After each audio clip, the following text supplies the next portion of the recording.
Hey guys, I am test driving my brand new wheel today and we're gonna try and film a little video. So you're not actually gonna see like my face. I want you guys to see my hands. So we're gonna try and get this really funky camera angle. We might use this little cart. We might use a stool. We're gonna see what weird stuff I have in the studio that would help you guys to see what I'm doing. So I want to intro a new class where you guys get the opportunity to test drive a wheel before you commit to like a 4 to 8 week class. So it's just going to be on Saturdays, and what I want to do is have like a little timesheet where you guys can just click in and choose a little time. All right, so I've got 3 wheels cooking right now, hoping to grow. And that way you can come in, test drive a wheel, kick the tires, and see if you like working with this new awesome pottery tool. All right, so this happens to be a masonite bat. They are inexpensive. One of the benefits to using this particular type of bat is as it dries out, it's really easy to pick up the work and move it along. So I like these for beginners.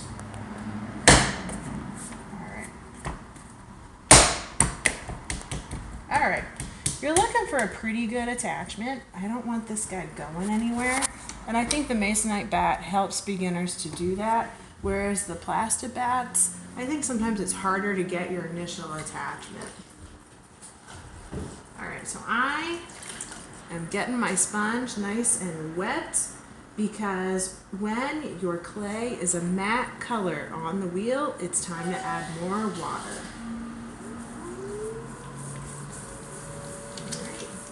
Now I want to show you guys how to center. Notice my body is going to be over the wheel. My elbows are going to be balanced over my knees.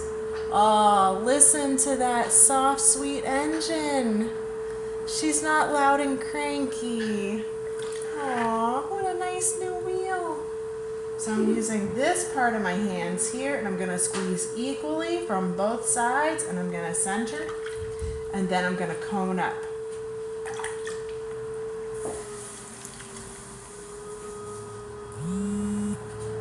Alright, so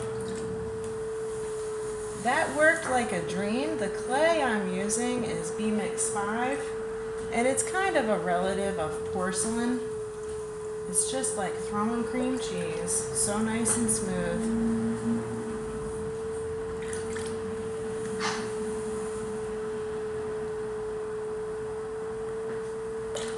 Alright, so we cone up. That's a form of wedging on the wheel. Make sure there's no air pockets in that clay. Now I'm going to make a little house. So I'm making a wall with a roof. I'm going to anchor these thumbs together because sometimes we don't know our own strength. We just pancake that Hummer right down back to the wheel, and we just worked so hard to get that beautiful height. I'm looking for a gentle gumdrop shape.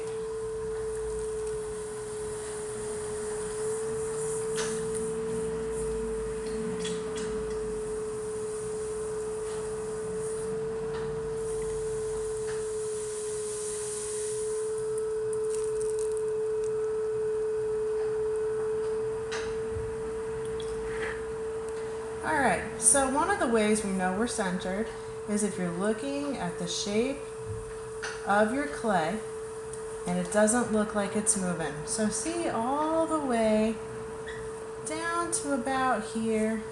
That looks like it's the same. See this bad boy here? It's kicking out.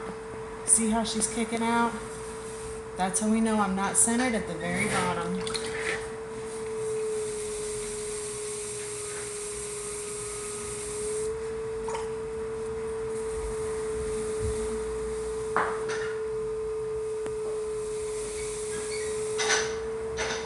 There we go.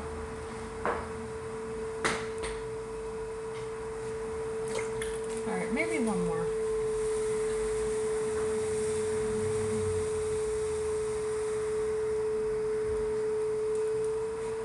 Okay, now there's a couple of different ways to open depending on how much clay you're throwing. I would say this is 3/4 of a pound. You can go thumb over thumb. or you can open bear paw. So you're still using both hands. You want to support both hands. You don't want to stress out your joints.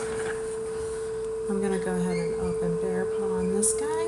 And you want to make sure that you open centered so the inside and the outside remain centered.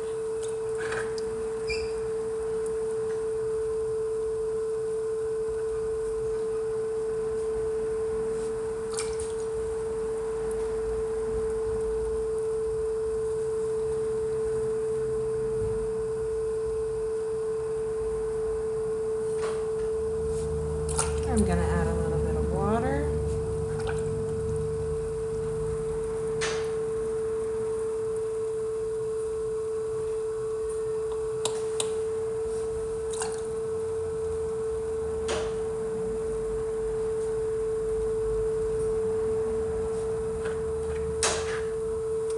I'm going to compress my floor. So I'm going to start at the wall, move to the center, go back to the wall.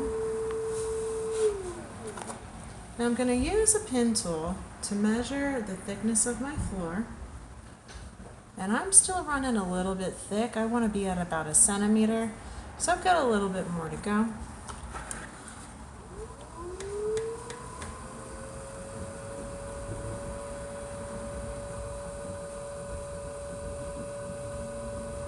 Alright, there we are. I'm going to put that wall back up where I want it.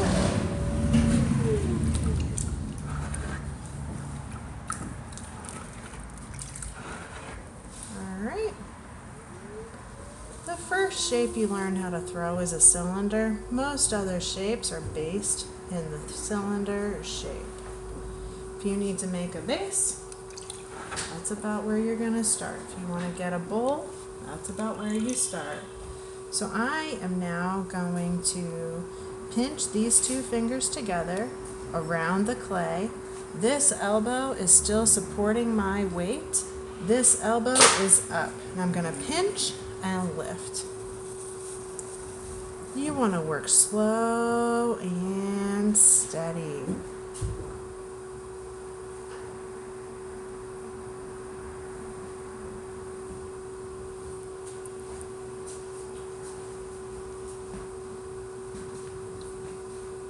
Alright, I release just below the rim. I don't want to pull clean off the rim. Sometimes it gives you a little twerk. And I'm going to compress that lip back down. I know it feels like I'm losing height, but it actually puts me in a stronger position to get a taller vessel.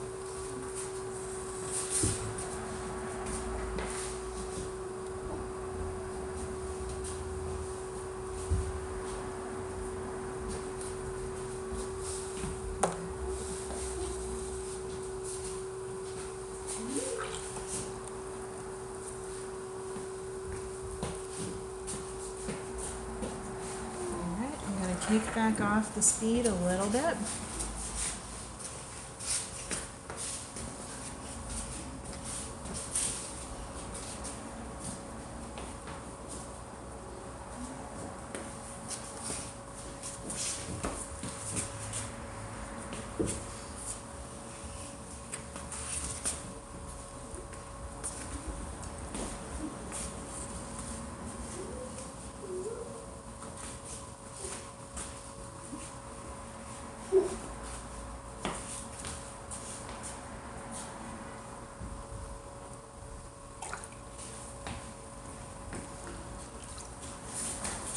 My clay's getting that matte color, so I am adding a little bit of water to it.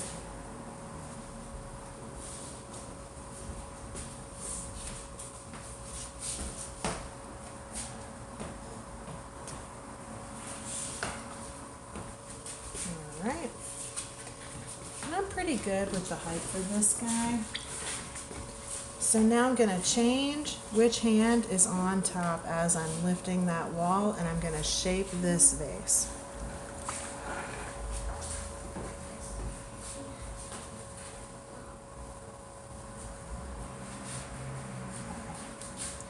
Alright, now my outside hand is on top.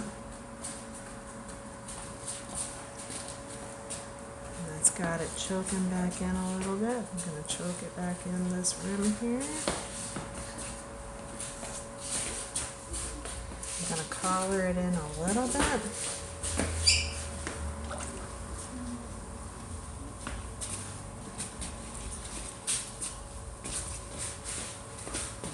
Now I'm paying attention to where this foot looks like, but in my imagination, this is all trimmed away and gone. We're going to have a graceful curve to the bottom of that vase. So I think I want to neck it in a little bit more.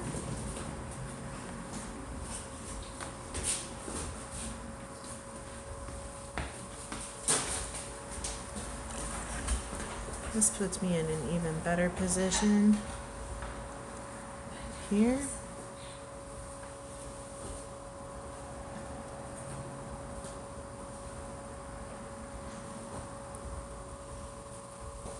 I'm going to compress that rim. I'm going to flare that rim just a little.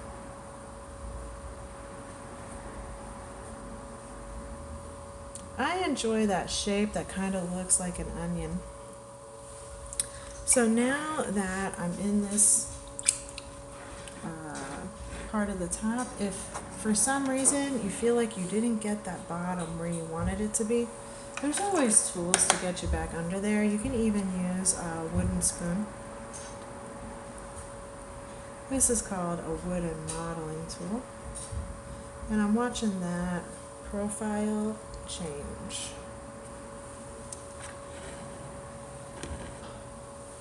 All right. And so that's the real basics of how to throw on the wheel. And if you come in to test drive a wheel, I'll be right here with you and walk you through it. There's a limit to 3 people at a time, so you're sure to get one-on-one attention. All right, have a great day.